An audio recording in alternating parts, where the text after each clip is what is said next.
Madam है, महाविद्यालय संयोजक है, आपका स्वागत organising. Welcome and gratitude to you ma'am in this administrative committee संयोजक है, आपका स्वागत। Most humbly invite you sir.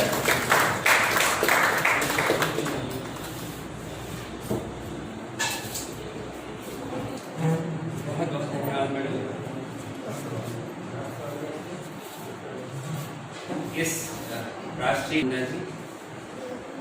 Doctor Bhaskar Shukla, doctor Sharad, doctor Amit, doctor Ajay एवं यहाँ पर बैठे हुए सभी सम्मानित शिक्षकगण, सबसे पहले तो मैं आप लोगों को धन्यवाद देना चाहता हूँ कि आप लोगों ने मुझे याद किया। ऐसे दिन जिसको हम नारी सम्मान के दिवस में या यूं कहूँ महिला दिवस के रूप में मना रहे हैं 8 मार्च, बड़ा ही अच्छा दिन है। बड़ा अच्छा दिन आप लोगों ने चुना कि आज के दिन मुझे यहाँ पर आने का सौभाग्य प्राप्त हुआ। जब मैं इस हॉल में आया था अंदर, तो करीब 22 लेडीज इस हॉल में अंदर उपस्थित थी और 21 आदमी उपस्थित थे, लेकिन उसके बाद धीरे धीरे संख्या अलग होते चले गई।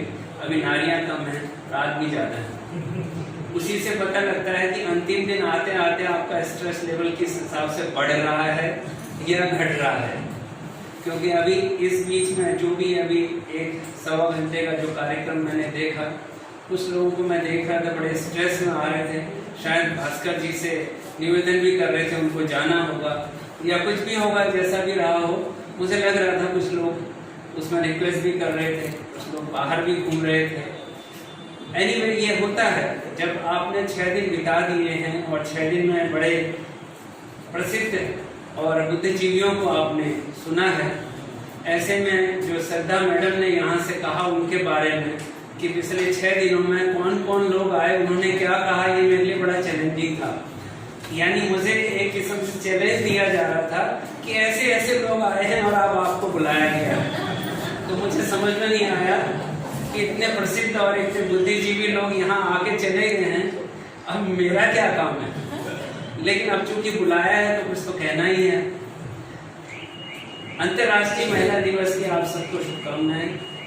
महिला ना हो तो इस विश्व में कुछ नहीं हो सकता।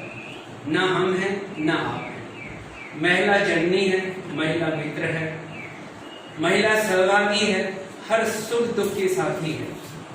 इसी बात का सम्मान करते हुए एक बार पुनः आप लोगों को शुभकामनाएं देते हुए, आज मैं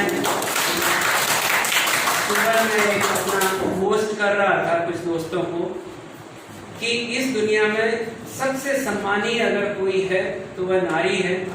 चाहे वो माँ के रूप में हो, चाहे वो हमारी भार्या के रूप में हो, बहन के रूप में हो या दोस्त के रूप में हो। इनके बिना हम कुछ भी नहीं है और स्वयं नारी के बिना नारी भी कुछ नहीं है। इस बात को भी वो जानते हैं। तो इसीलिए इस सम्मान के साथ मैं इस कार्यशाला में जो योग, मेडिटेशन, फिजिकल एक्टिविटी, जिसको कि आपने स्ट्रेस को डील करने के लिए यहाँ पर किया है, कितना स्ट्रेस आपका डील हुआ है मुझे नहीं मालूम, लेकिन मैं ये जरूर जानता हूँ,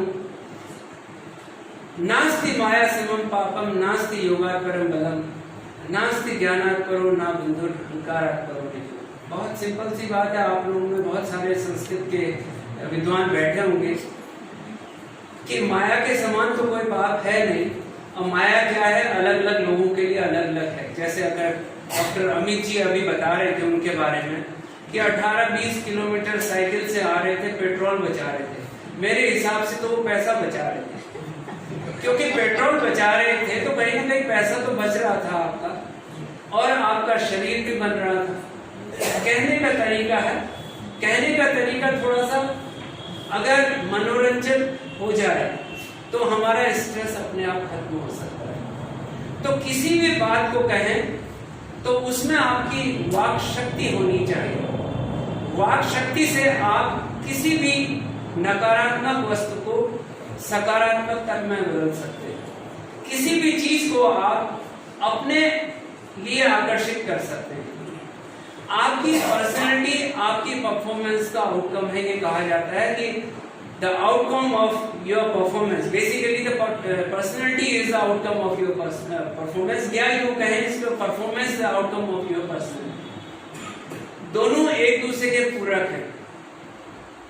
जो आपने सोचा, जो आपने समझा, जिस चीज में आप जिए, जितने अंतर से आप जिए, जिस चीज को आपने पहचानने की कोशिश की, जिस चीज को आपने जाना, जिस चीज के साथ सूझबूझ के साथ आपने चलने की कोशिश की, उन सभी का प्रयोग आपके अपने व्यक्तित्व में होता है और वही व्यक्तित्व आपको व्यावहारिकता में झलकता है।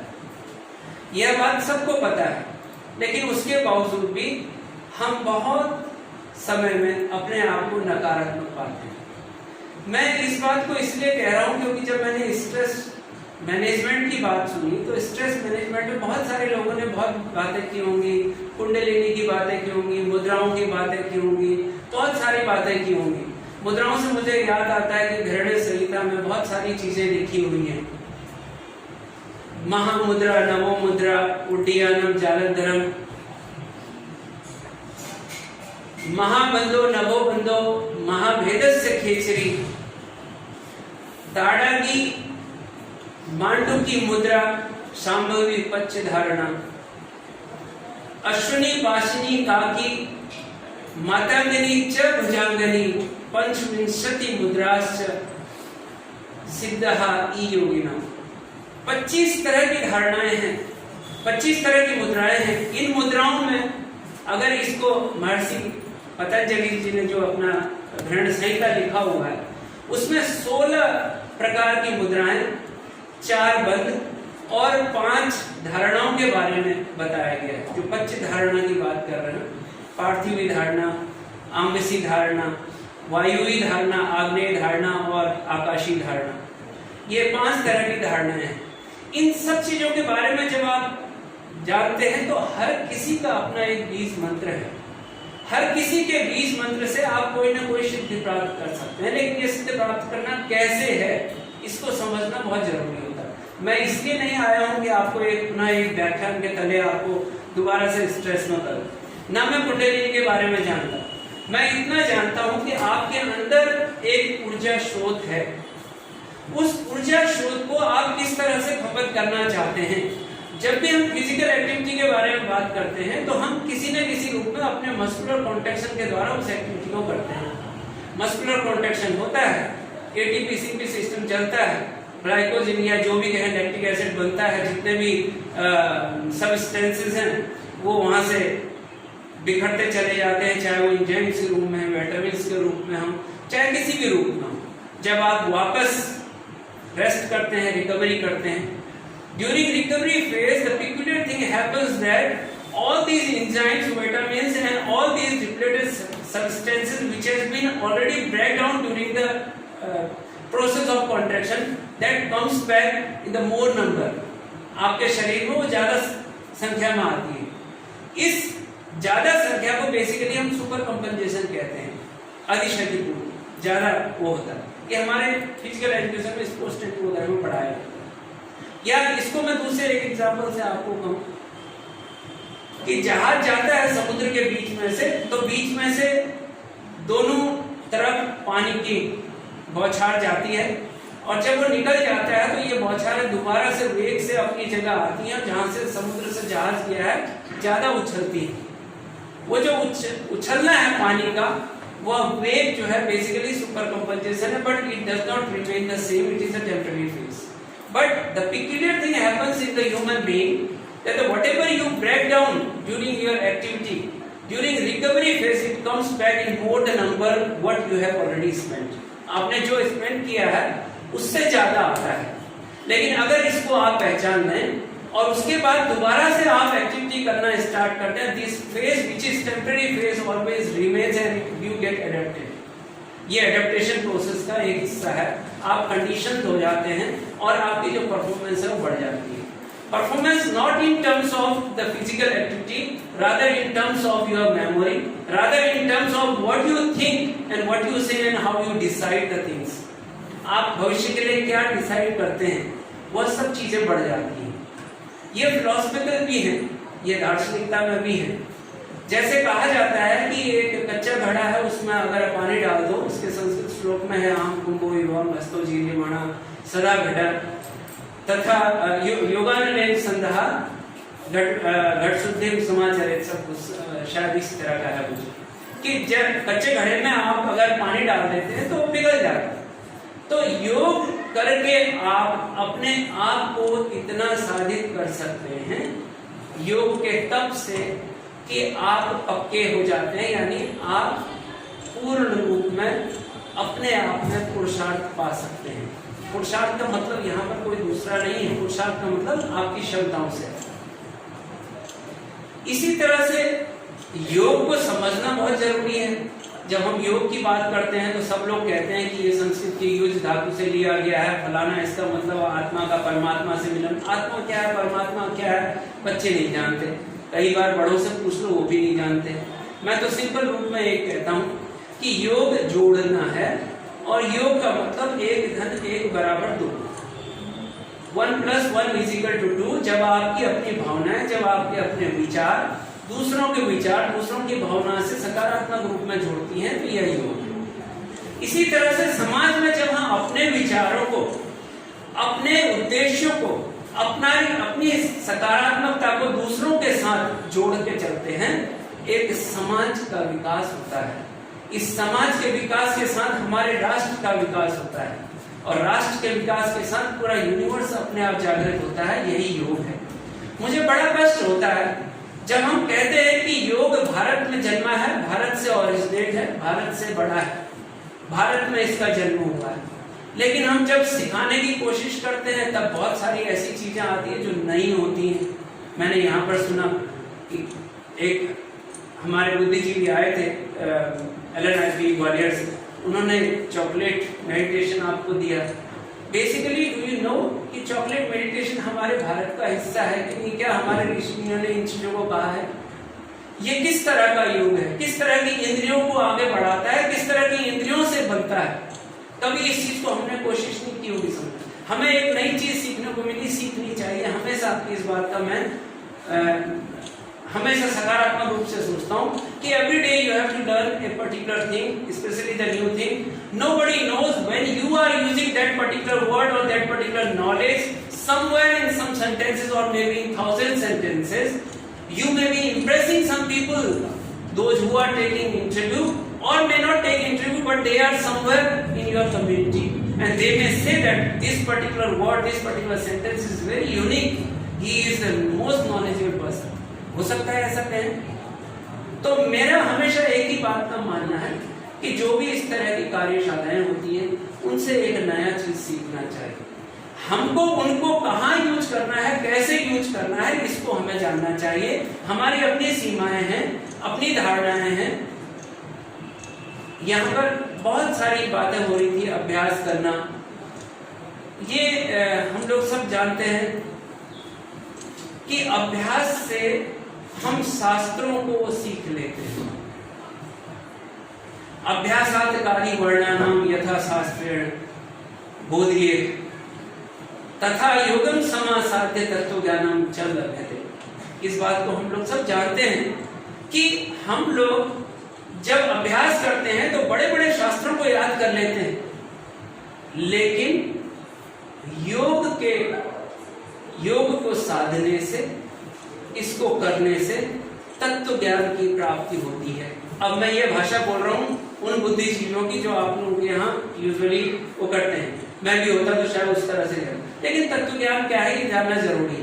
अपनी अंतरात्मा, अपने आत्म को जानना, अपने अंतर को जानना ही तत्व ज्ञान है। अपना आत्मज्ञान जो है वो तत्व ज्ञान है। लेकिन जब हम इन शब्दों की विभीषिका में जाते हैं, इनके कॉम्प्लेक्स मैटर में जाते हैं, तो हम उनको यूज तो करते हैं, लेकिन ये नहीं समझ पाते कि इनको बच्चों को कैसे दें, किस तरह से दें। एक बच्चा मेरे पास आता है कि अंकल योग आसन करना है, तो मैंने उसको बोला बेटा योग आसन का बहुत बड़ा हिस्सा है, आसन सिर्फ एक अंग है, 8 अंग हैं पतंजलि ने ये बहुत सारी चीजें आपको बताई है, हठ प्रदीपिका में, या बहुत सारी बुक्स हैं अष्टांग योग के बारे में, या नियम, या आसन, प्राणायाम, प्रत्याहार, धारणा, ध्यान, समाधि, 8 अंग हैं, आप लोगों को पता है।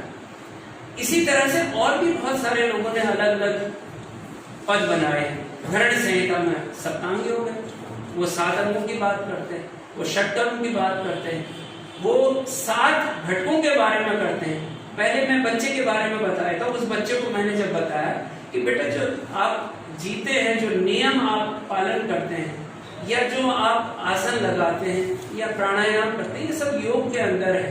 योग एक बहुत बड़ी चीज है। जब हम दूसरों से जुड़ते हैं, योग का लास्ट जो होता है वो अपने आप में मेडिटेशन के रूप में होता है, समाधि के रूप में होता है, लेकिन हम आसन को अलग करते हैं, वो योग का योग नहीं है, वो योग का एक एलिमेंट है। हम बच्चे को सही नहीं समझा पाते। इसी बात से मैं दुखी रहता हूँ कि हम बच्चों को कुछ भी कह देते हैं और बच्चा उसी धारणा से आगे बढ़ता है। आफ्टर ऑल उसको संस्कार कौन देगा, उसको संस्कृति कौन देगा? जब हम स्वयं में नहीं जानते हैं तो उसको संस्कृति भी नहीं दे सकते। अब मैं यही बात कह रहा था कि धरण संहिता में 7 अंगों की बात कही गई। शोधनम, दृढ़ता, च, स्थैर्य, धैर्य, च, लाघवम, प्रत्यक्षम, च, निलिप्तम, च, घटस साधनम, ये 7 साधन हैं। शोधना यानी शुद्धि, दृढ़ता, स्थिरता, स्थैर्य, धैर्य, लाघवम, हल्कापन, प्रत्यक्षम, किसी चीज को प्रत्यक्ष रूप में समझना, जानना, निर्लिप्तम, किसी रूप में ना रहना, किसी चीज को इतना ज्यादा उसमें निर्लिप्त ना हो जाओ, उसमें सम्मिलित ना हो जाओ कि आप अपने आप को खो दो। ये धरण संहिता में। मैं आपको योग समझाने नहीं आया हूं, लेकिन मैं ये बताने आया हूं यहाँ पर आपको कि हम योग को उसके एक्चुअल सार को समझने की कोशिश करें। हम जब एक दूसरे से बात करते हैं, एक दूसरे को समझने की कोशिश करते हैं, वही योग है। इसका सार यही है। जब हम एक दूसरे के विचारों से सहमत होते हैं, असहमत होने के बावजूद भी उसको अपने भाषा में समझाने की कोशिश करते हैं, अपने पक्ष को जस्टिफाई करके उसको समझा लेते हैं, यही योग है। दूसरे की बातों से असहमत होकर नाराजगी व्यक्त करना योग नहीं है। नाराजगी व्यक्त करना तो बहुत सरल है। नाराजगी व्यक्त करने के लिए आपको एक ही शब्द की जरूरत है, मैं नहीं मानता। लेकिन अगर ये कहें आप अपनी जगह ठीक हैं, लेकिन मेरा पक्ष मेरे हिसाब से है। हर किसी की अपनी अपनी तरह से उनका लालन पालन हुआ है, हर किसी का अपना अपना घरेलू जीवन है, हर किसी के घर में अलग अलग तरह के विचारों के लोग हैं, सब एक तरह के नहीं हो सकते। इसीलिए शायद हम लोग विकसित होते हैं। अगर एक ही विचार होता तो एक ही तरह का विकास होता। हम पंचमुखी विकास की बात करते हैं तो पंचमुखी विकास इसीलिए है क्योंकि अलग अलग धाराओं, मुख से धाराएं बह रही हैं। अब हम कई बातें यहाँ पर वो करते हैं कि कैसे इन चीजों को हम अपने जो ट्रेड्स हैं, जो हम 7 गुणों की बात करते हैं, इन ट्रेड्स को किस तरह से हम साध लें। षट कर्मणा शोधनम, 6 कर्म हैं, यह आपको शोधित करते हैं। इसके बारे में मैं बहुत विस्तार से नहीं जा पाऊंगा, काफी टाइम हो पाएगा। आसनम भवेदृढ़, जो आसन है आपको दृढ़ता प्रदान करता है, स्थिरता प्रदान करता है। मुद्रा या स्थिरता, जो मुद्रा है आपको स्थिरता प्रदान करती है। प्रत्याहारेण धीरता, प्रत्याहार आपको धैर्य बनाता है।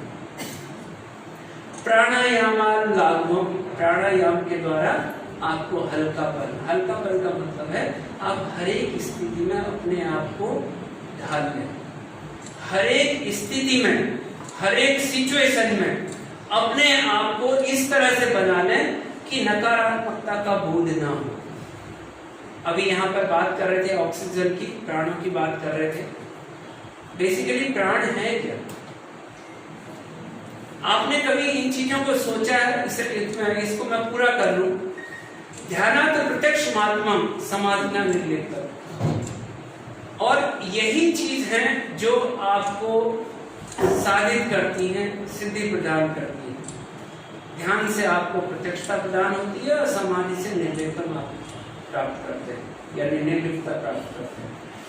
अब मैं एक बात जरूर कहना चाहूँगा क्योंकि आप लोगों का टाइम बहुत हो चुका है और मैं फिर एक दोबारा व्याख्यान को आदत होती है ना प्रोफेसर की, मेरे बारे में कहा गया है 35 साल तक क्या करता रहा मैं, शायद यही सब चीजें, और आप लोग भी यही करेंगे। कई बार मैं घर में जाता हूँ, मैं अपने बच्चों को कोई भी बात होती है, मैंने कहा बेटा ये करना है ऐसा, इसमें ये होता है, पापा चुप, पापा प्लीज लेक्चर स्टार्ट मत करो, हमेशा वही बात होती है और मुझे चुप रहना पड़ता है। मुझे लगता है घर की मुर्गी दाल बराबर। कई बार मैं उनको खुद को बड़ा बताता हूँ, मैं कहता हूँ बेटा इतने लोग मुझे सुनते हैं, देखो मैं कितने लोगों को पढ़ाता हूँ, मैं खाली थोड़ी बोलता हूँ, पापा प्लीज वही पढ़ाएगी। कितनी अच्छी बात करते हैं, बच्चे भी सिखा देते हैं कि आपकी एक लिमिटेशन है भाई, उस लिमिट में रहना सीखो, उस लिमिट से बाहर जाओगे तो कोई भी चुप करेगा। जब भी मैं कोई बात करता हूँ, अब मेरी मिसेस खाना बनाती है, मैं जाता हूँ इसमें ये भी चीजें हो सकती है, तुम्हें जब नहीं मालूम है तो क्यों आते हो, जाओ बच्चों को बनाओ। तो वो कितना अच्छी बात करती, मुझे खुद लगता हाँ मैं लिमिट से बाहर जा रहा हूँ। अभी वो श्रद्धा मैडम कह रही थी बहुत सारी चीजें अपने हस्बैंड के लिए भी बता रही थी, कितना अच्छा कॉम्बिनेशन हो गया है। मुझे तो लगता है कि किसी को भी इस तरह के कोर्स अकेले करने चाहिए, कभी भी कपल्स को नहीं करना, क्योंकि मैं जानता हूँ उन बेचारों की परेशानी। लेकिन अब यहाँ पर ये है ना कि कह नहीं सकते, अब मैं यहाँ पर आपका विशिष्ट अतिथि बन के आया हूँ, मैं सब कुछ कह दूँ तो वो भी ठीक नहीं है, क्योंकि मुझे भी यहाँ पर लिमिट में रहना है।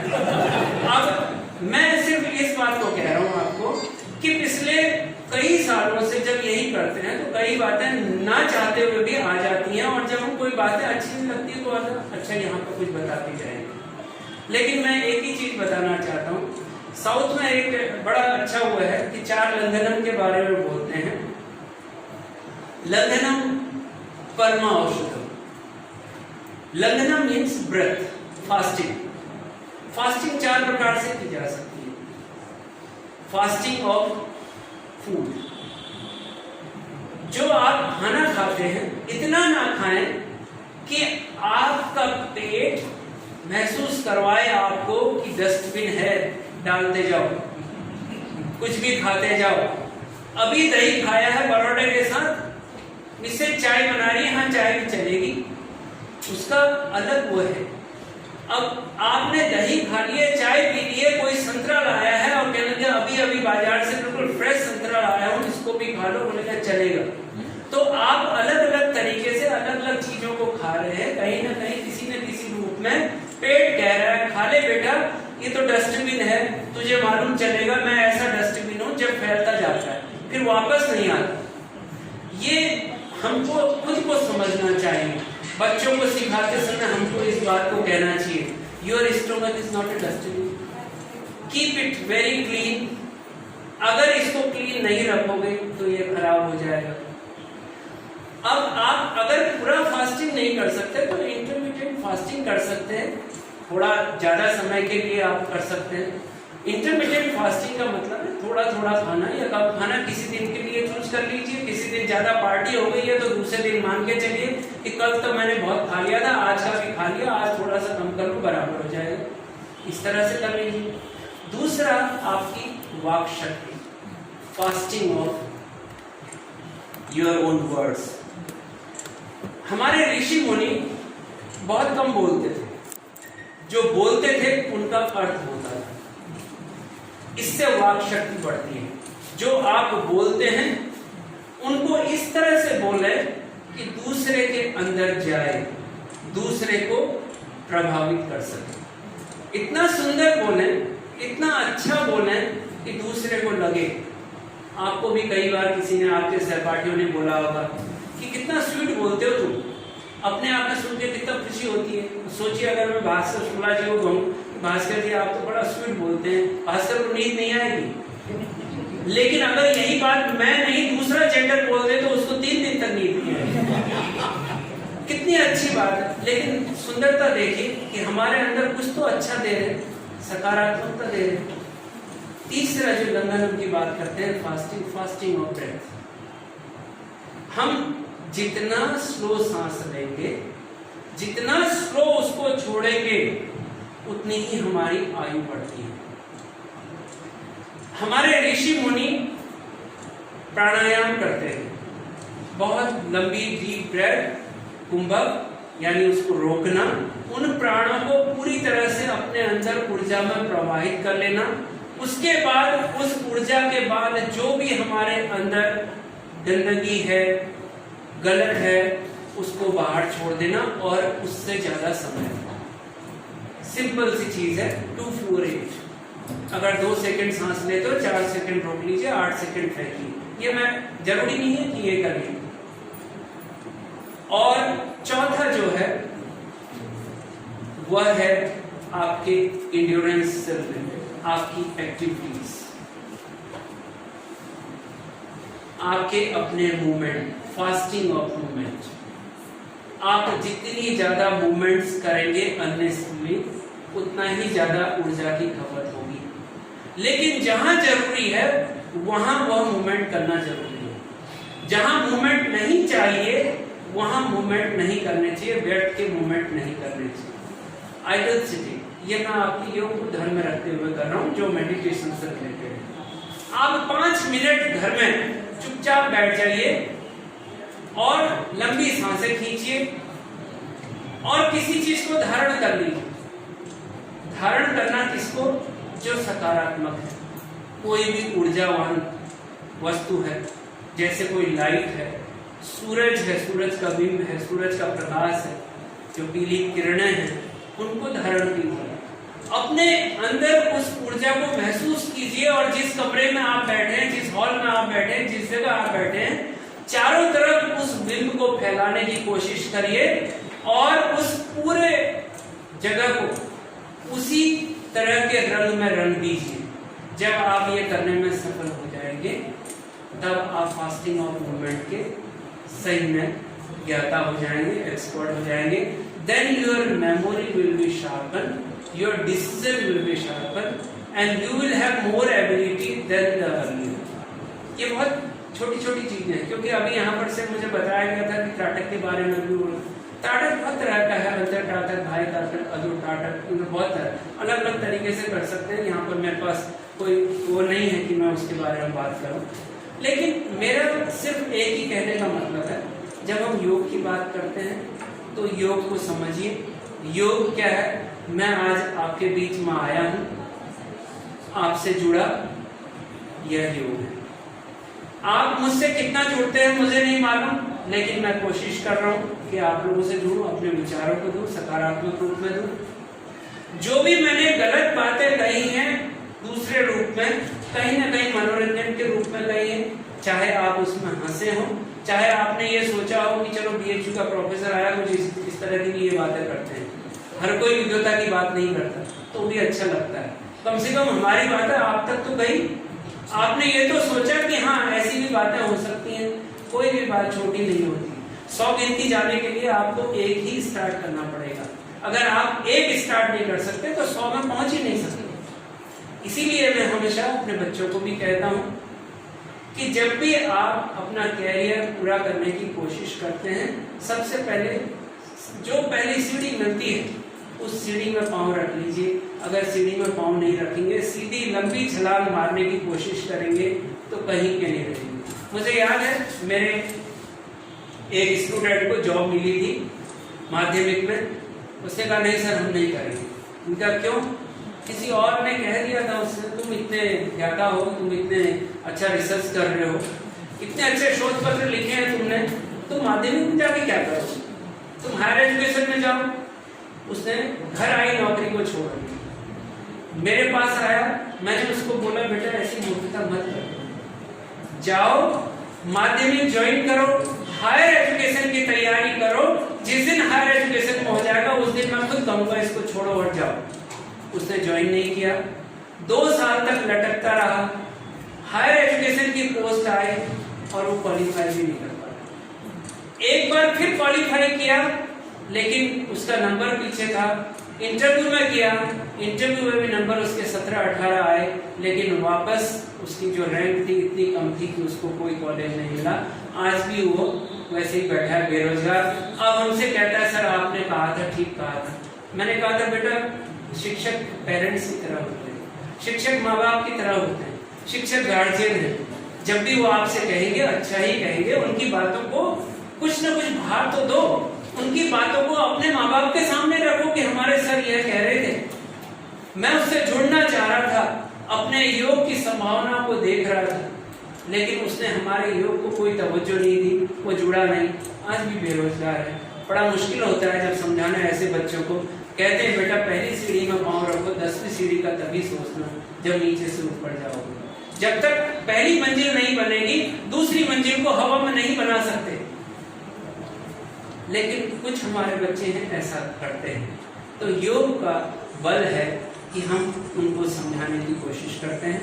मैं परमेश्वर से यही प्रार्थना करूंगा, आप सबको वह योग शक्ति दे कि जिससे आप अपने विचारों से, अपनी सकारात्मकता से दूसरों से जुड़ें, दूसरों को बल दें, दूसरों को आगे बढ़ाएं और दूसरों को कर्म शक्ति प्राप्त करने का सौभाग्य प्रदान करें। इसी के साथ मैं एक बार पुनः मैडम का, भास्कर सर का और आप सभी आयोजनकर्ताओं का मैं धन्यवाद करता हूं कि आप लोगों ने मुझे आने का यहाँ पर मौका दिया, जुड़ने का मौका दिया। मेरा परम सौभाग्य। बहुत बहुत धन्यवाद।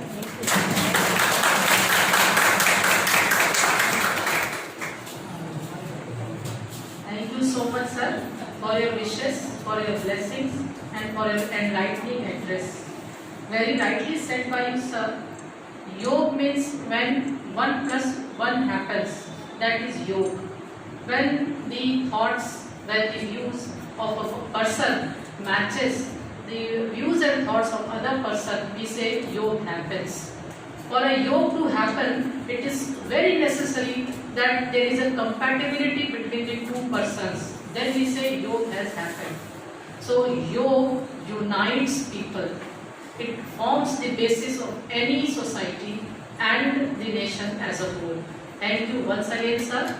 और आपने आगे हमें और एक चीज़ क्लियर करी है कि हमें अपने शब्दों पे, हमें अपनी मूवमेंट पे और हमें अपनी नॉलेज को कितना और कहाँ तक विस्तारित करना है। उसके लिए मैंने आज सुबह भी ये 4 पंक्तियाँ अपनी बच्चियों के सामने बोली थी, वो पुनः आज यहाँ दोहरा रही हूँ। आपकी एड्रेस को वो शायद सार्थक करती है सर, पूर्णता प्रदान करती है। चलो तो ऐसे कि 4 को भी गुमान हो, चलो तो ऐसे कि 4 को भी गुमान हो, कहो तो ऐसे कि लफ्जों का भी मान हो, रुको तो ऐसे कि मंजिलों पे पाओ हो, और तपो तो ऐसे कि प्रकाश का ज्ञान हो। Thank you sir, thank you once again. Now I most humbly invite principal ma'am professor Sunanda Chaturvedi ma'am for the address.